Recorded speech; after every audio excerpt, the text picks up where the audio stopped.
E vamos hoje de vídeo sincerão, de desabafo, falando um monte de coisas profundas daqui de dentro, importantes pra mim, que há bastante tempo já eu venho querendo dividir com vocês, principalmente pra falar sobre cuidado, sobre autocuidado, sobre como que a gente se relaciona com a gente, com as nossas dores, com as nossas questões, principalmente pensando nesse mês que a gente tá abrindo agora, que é o mês de setembro, Setembro Amarelo, que é uma ocasião bem especial, bem importante, um período do ano em que a gente se dedica a falar sobre saúde mental e especialmente sobre prevenção ao suicídio. Já faz alguns vídeos que eu venho mencionando vez ou outra alguns dos processos bem complexos que eu passei na minha vida nos últimos anos e de como que isso refletiu na minha presença aqui no YouTube, como que isso refletiu na maneira como eu tenho pensado o meu trabalho, a minha relação com a internet, a minha relação comigo mesmo. Tudo isso passa muito por algumas questões ligadas à minha saúde, tanto a minha saúde mental quanto a minha saúde física, mas questões que têm a ver com a minha compreensão de mim mesmo e da minha relação comigo mesmo, que são coisas que eu tenho pensado muito e que eu quero trazer e compartilhar aqui com vocês, porque talvez sejam coisas importantes para todo mundo pensar também.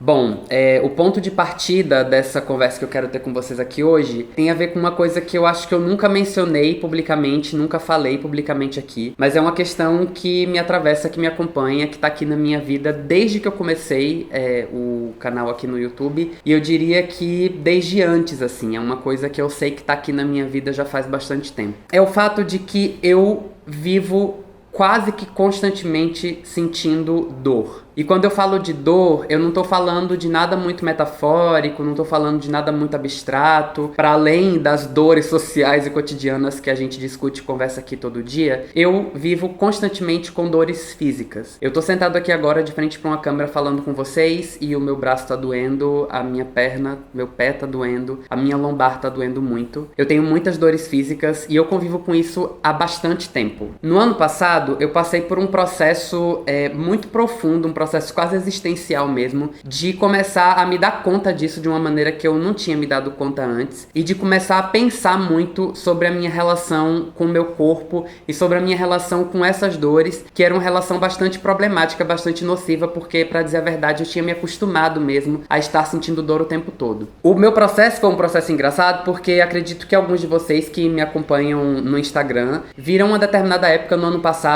em que eu descobri o crochê e comecei a fazer crochê, porque fazia tempo que eu tava a fim de experimentar um trabalho manual e comecei a fazer e me empolguei muito e comecei a fazer muitas coisas na época e tava sendo uma experiência muito divertida. Só que alguns de vocês também devem ter reparado que eu não fiquei muito tempo compartilhando essas minhas experiências com o crochê. E o motivo foi porque eu desenvolvi muito rapidamente uma tendinite e eu precisei parar de fazer crochê por um tempo pra ver se o meu músculo desinflamava um pouco e eu começava a fazer algum exercício, alguma coisa que me permitisse voltar a fazer depois de um tempo com um pouco mais de calma, porque eu confesso que eu tinha ido com muita sede ao pote e realmente estava fazendo crochê por muito tempo, muito movimento repetitivo com o braço, e isso acabou de fato machucando o meu músculo. Só que pra mim a virada de chave que aconteceu na minha vida quando essa dor nova apareceu foi que eu parei de fazer o crochê, eu comecei a fazer alguns alongamentos para a musculatura do braço na época, mas a dor não passava. Era uma dor que era muito constante, uma dorzinha fina, chata, uma sensação de um ruído corporal constante que incomodava muito, porque eu dormia e acordava e o meu braço não parava de doer. E no que aquela dor foi me irritando e me irritando, eu comecei a reparar que não era só aquela dor que eu sentia. Aquela dor era só uma dor nova que estava me irritando, me incomodando mais, mas que o fato era que eu tinha uma dor na escápula que estava ali o tempo todo, uma dor na lombar que estava ali o tempo todo, há muito tempo, uma dor nos pés que estava ali o tempo todo, há muito tempo. E aí pra mim foi muito bizarro, porque em algum momento eu me lembrei que essa dor na escápula, que é uma dor que eu sinto sempre, é uma dor que eu sempre disse pras pessoas que era o meu primeiro sinal de cansaço, e era uma parte do meu corpo que sempre doía, que sempre dói. E aí, olhando pra trás na minha vida, eu me dei conta de que lá no começo da minha faculdade, tipo 2008, 2009, já há muitos anos, eu já reclamava dessa dor, eu já sentia essa dor, ela já estava aqui no meu corpo e eu já estava convivendo com ela desde aquela época. E aí pra mim foi muito chocante, um pouco surreal me dar conta de que eu tava sentindo e que eu já tinha me acostumado a sentir uma mesma dor por tipo mais de 10 anos. E que eu não tenho memória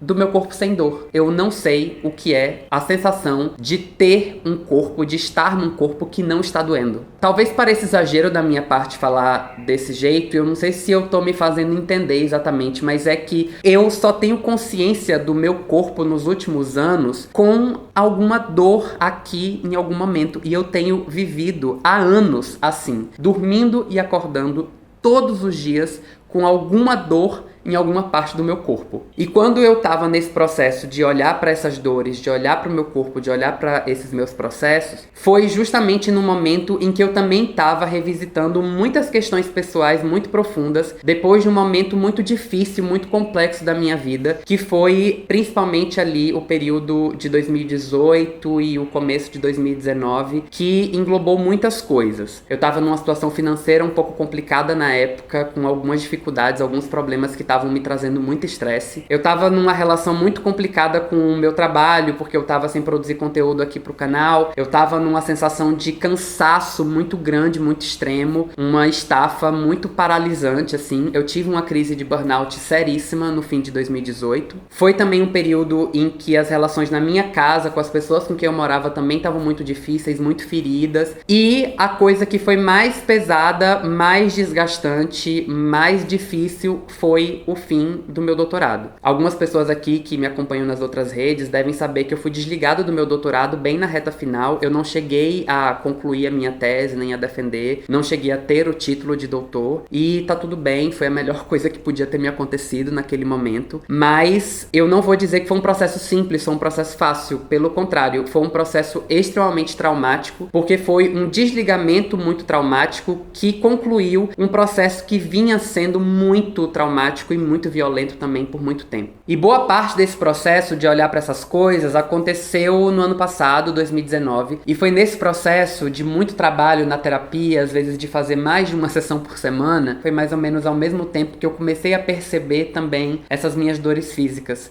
Foi que eu comecei a perceber também o quanto o meu próprio corpo estava doente. E para mim foi uma virada de chave perceber essas coisas, porque eu já vinha há algum tempo pensando na importância de cuidar mais da minha saúde mental. Mas eu não tinha percebido, eu não tinha me dado conta ainda do quanto esses processos violentos, eles também estavam afetando o meu corpo, eles também estavam adoecendo o meu corpo, e eu tava vivenciando, experimentando uma parada muito bizarra já há muitos anos, com meu corpo doendo o tempo inteiro, e eu simplesmente não tinha olhado pra isso ainda. Eu simplesmente não tinha me dado conta dessa dimensão da necessidade de cuidar do meu corpo também, como um cuidado que é complementar ao cuidado com a minha saúde mental. Porque não eram duas coisas que estavam simplesmente separadas. Pelo contrário, pra mim são duas coisas que estão profundamente conectadas e que interferem uma na outra de forma muito, muito marcante. E aí quando eu parei e eu reparei isso e me dei conta de que eu não estava dando ao meu corpo a atenção e o cuidado que ele precisava e que ele merecia, pra mim foi um processo bem duro, assim, bem difícil. Eu me lembro de um dia em que eu tava fazendo um alongamento pra poder tentar aliviar um pouquinho mais as dores na minha lombar, e quando eu fui tentar me alongar, doeu tanto, eu senti tanta dor, que eu chorei de dor que eu tava sentindo, mas eu chorei também um pouco de raiva, sabe? Uma raiva de mim mesmo, assim, de pensar, caramba, Murilo, como é que você não olhou pra isso antes? Como é que você não cuidou disso antes? Como é que você deixou o seu corpo chegar nesse lugar? E é muito doido, porque ao mesmo tempo eu sei que isso não é responsabilidade completamente minha, não é culpa minha completamente. Quando eu paro e penso que a gente não é nem formado, que a gente não é preparado pra olhar pra essas coisas. Quando eu penso sobre esse meu processo, eu penso que não foi simplesmente uma questão de desleixo comigo mesmo, com a minha saúde mental e com a minha saúde física. O que eu sinto que aconteceu comigo nesses anos todos foi uma coisa de eu simplesmente achar que era normal viver dessa maneira, viver com essas questões, viver com essas dores, viver com esses sofrimentos. Quando eu cheguei pra minha terapeuta, no meio dessa crise existencial que me deu um estalo de repente, quando eu cheguei pra minha terapeuta pra poder dizer isso, olha, eu sinto dores físicas há muito tempo. Eu tô sentado aqui agora nesse divã e eu tô sentindo dor, e isso tem sido uma constante na minha vida há muito tempo. E a minha terapeuta, ela se assustou com aquilo, porque ela me disse assim, você nunca trouxe trouxe isso. E eu já fazia terapia nessa época, já tinha 4 anos. E realmente eu nunca tinha levado aquilo pra terapia. Eu até tinha tomado algumas decisões em relação a isso. Houve a época que eu comprei uma cadeira de escritório pra poder ter um pouco mais de estabilidade na coluna na hora de trabalhar. Teve uma vez que eu fiz uma campanha aqui e entrou uma grana e eu fui lá e fiz questão de comprar um bom colchão, mesmo que custasse um pouco mais caro, porque eu queria dormir melhor e ter um pouco mais de conforto, porque eu sabia que a minha coluna doía muito. Então, em algum lugar ali, eu tinha noção de que aquilo era um problema. Mas quando eu tomei a decisão de comprar uma cadeira, comprar um colchão, na minha cabeça eram efeitos meio paliativos da parada. Porque eu realmente não imaginava, não tinha noção de que era possível viver sem isso. Eu, na minha cabeça, achava que todo mundo vivia com dor, gente. Quem não tem uma dorzinha num lugar aqui e ali, quem não convive com isso? E aí eu ia levando isso como uma coisa normal da minha vida, sem realmente me preocupar com aquilo, assim, tomando sempre essas medidas paliativas. Eu adorava chegar em farmácia e encontrar promoção de analgésico. Eu vivia entupindo meu corpo de analgésico para poder passar as minhas dores, principalmente as minhas dores musculares. Eu tinha uma gastrite nervosa muito séria toda vez que eu tinha estresse, o que era sempre porque eu tava na universidade, então era muito recorrente. E aí quando eu tinha alguma dor muscular que tava muito chata, eu tomava um remédio, mas o remédio atacava a gastrite, porque a digestão de comprimido é péssima. E aí eu tinha que ficar naquele ciclo de escolher qual era a dor que eu ia sentir aquele dia, se eu ia deixar o meu estômago doer um pouco mais, ou se eu ia deixar as minhas costas doerem um pouco mais, porque era tudo que eu tinha condição de gerenciar, era o quanto de dor eu ia sentir, ou qual dor eu ia sentir. Mas viver sem dor era uma coisa que eu não imaginava que era possível. E eu sei que muita gente pensa desse jeito. Talvez você esteja aí agora me ouvindo falar e pensando assim, não, Murilo, mas é assim mesmo, todo mundo sente dor, eu sinto dor, todo mundo sente dor. Só que assim, galera, isso não é verdade. A gente vive numa sociedade que tem uma estrutura, um funcionamento, uma dinâmica que é uma verdadeira máquina de moer gente. É uma máquina de moer corpos, é uma máquina de moer afetos, é uma máquina de moer emoções, é uma máquina destrutiva da nossa saúde em múltiplos sentidos. Essa sociedade é uma sociedade profundamente adoecida e adoecedora nas dinâmicas mais profundas do modo como ela funciona. E a gente não é ensinado a fazer uma leitura disso. A gente não é ensinado a reparar como tá o nosso corpo. A gente não é ensinado a olhar para as nossas emoções. A gente não é ensinado a cuidar da nossa saúde. E eu acho que a gente ainda vive situações específicas quando a gente tá falando da realidade de pessoas negras, de mulheres, de pessoas LGBT, que além de todas as outras dificuldades e durezas que a gente já tem na vida de modo geral, são pessoas que ainda vivenciam violências muito específicas, que têm um peso a mais de dificuldade para poder viver, para existir nessa sociedade que julga, que violenta, que maltrata, que marginaliza. É uma realidade bastante específica para essas pessoas viver nesse mundo e lidar com todo o peso que esse mundo coloca em cima da gente. E aí, por causa disso tudo e por causa dessas exclusões que a gente vivencia, a gente também se acostuma a acreditar que a gente tem que fazer muito mais e se doar muito mais e se levar ao máximo do nosso extremo para poder conseguir alguma coisa, para poder conseguir alcançar determinado espaço, para ser reconhecido de alguma forma. A gente passa a acreditar que a gente tem que se acostumar a engolir sapo, que a gente tem que se acostumar a balançar a cabeça, a fazer uma carinha plácida, sorrir, acenar, diante das microviolências de todo dia, diante das coisas que travam o caminho da gente, das coisas que impedem a gente de ser a melhor versão de nós mesmos. A gente vai aprendendo a lidar com isso como uma forma de sobreviver mesmo, porque a gente sabe que se a gente falar muito alto, se a gente se revoltar demais, se a gente reclamar demais, se a gente colocar pra fora as nossas dores, as nossas angústias, a gente pode perder o emprego, a gente vai fragilizar nossas relações com a família, com as pessoas do nosso trabalho, a gente pode ter dificuldade para poder pagar as nossas contas, sobreviver e atender às nossas necessidades mais cotidianas. Diante do peso que tem tudo isso, pagar o aluguel, pagar as minhas contas em dia, o que é uma dorzinha aqui no meu corpo? O que é um machucadinho? O que é uma relação difícil na minha universidade? O que são essas coisas aqui que eu tô tendo que administrar e engolir por minha própria conta? Não é que a gente se acostuma como se a gente entendesse que essas coisas são boas, mas é que a gente vai negligenciando a necessidade de cuidar dessas coisas, porque a gente entende que elas simplesmente fazem parte da vida e que é isso mesmo. A gente sabe que essas coisas fazem mal pra gente, mas isso não necessariamente leva a gente a tomar uma atitude de cuidado para que essas coisas não acabem se acumulando e se tornando destrutivas mesmo. E aí, no fim das contas, é exatamente isso que acontece. A gente vai engolindo aos pouquinhos,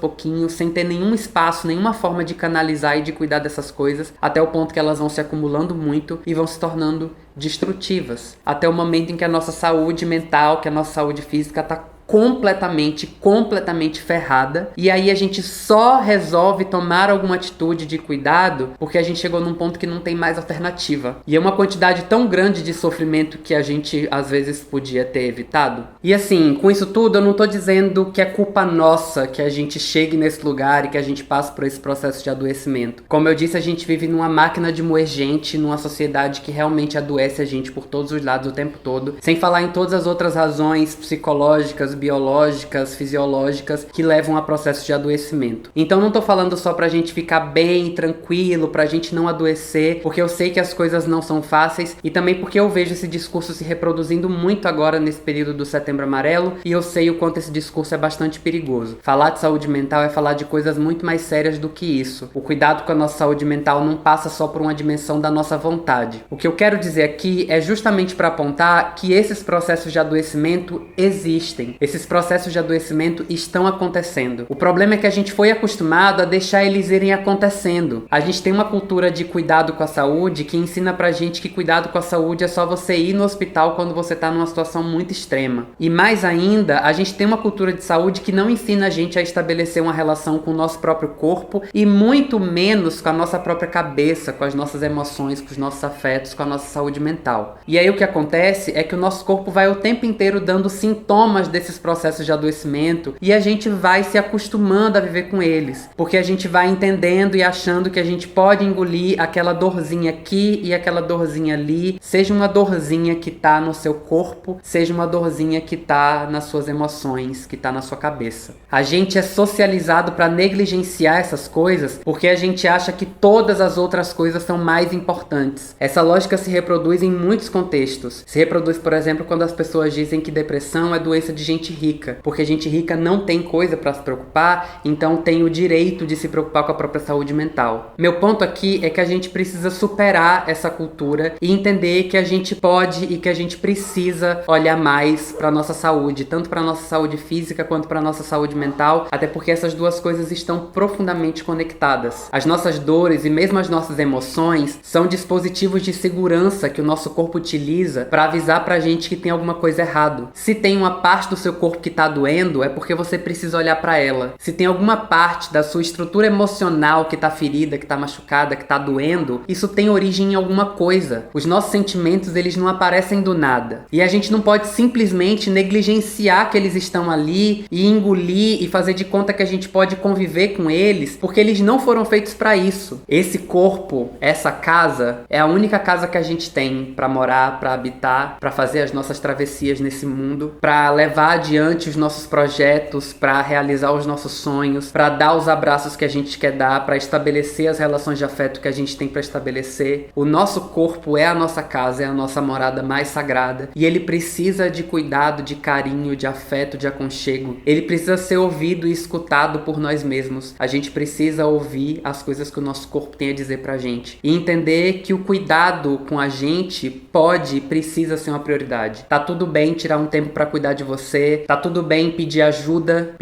afetiva, emocional, pedir ajuda profissional, que é importantíssima também. A gente não pode ficar acreditando que a gente é forte, super forte, e que a gente pode priorizar todas as outras coisas porque os nossos sentimentos, a maneira como a gente se sente, nem importa tanto assim. Isso não é verdade. Importa sim, importa muito, e a gente precisa olhar mais pra isso. A gente não pode deixar as coisas irem se acumulando e devastando a gente e abrindo feridas cada vez maiores na gente até o ponto em que a coisa fica insustentável. Eu tenho desde o ano passado entrado num movimento muito intenso e muito dedicado de autocuidado, de cuidado com essas minhas questões do meu corpo e da minha mente, inclusive com ajuda profissional quando foi necessário, porque a coisa que eu entendi na minha vida é que eu não quero me ver chegando novamente no estado de adoecimento que eu estava no fim de 2018, na virada ali de 2018 para 2019. Talvez eu não consiga, talvez as coisas escapem do meu alcance, mas o que eu puder puder e o que eu conseguir cuidar para evitar que aquilo aconteça novamente, eu vou fazer. Eu vou transformar esse cuidado em uma prioridade na minha vida, porque eu realmente não quero me ver na situação de dor, de adoecimento, de angústia, de cansaço que eu estava. Não é justo com a gente. Eu tô aqui, mais uma vez, sentado aqui de frente para essa câmera, mais uma vez sentindo dor no meu corpo. Hoje um pouco mais tranquilo, um pouco menos aflito com esse processo existencial de que eu me dei conta, porque hoje eu tô mais dedicado a me cuidar e porque eu sei que eu tô melhorando, que eu tô todo dia melhorando e todo dia trabalhando um pouco mais para isso. E é também por ter investido nesses processos de autocuidado agora, nessa fase da minha vida, que eu também tenho entendido o quanto eles têm sido importantes, o quanto eles têm sido transformadores. Então eu também recomendo que todo mundo entre nesse movimento e abrace um pouco mais essa dimensão da própria vida, a dimensão do cuidado, do amor, do carinho com a nossa casa, com a nossa morada, com esse corpo que a gente habita e que a gente precisa amar. Se cuidem, se amem, conversem sobre saúde mental, conversem sobre autocuidado, aproveitem esse mês de setembro para abrir mais diálogo sobre isso, mas entendam que esse é um movimento pra gente fazer na nossa vida todos os dias e sempre. É um movimento constante que a gente não pode mesmo negligenciar, tá bem? Fico por aqui,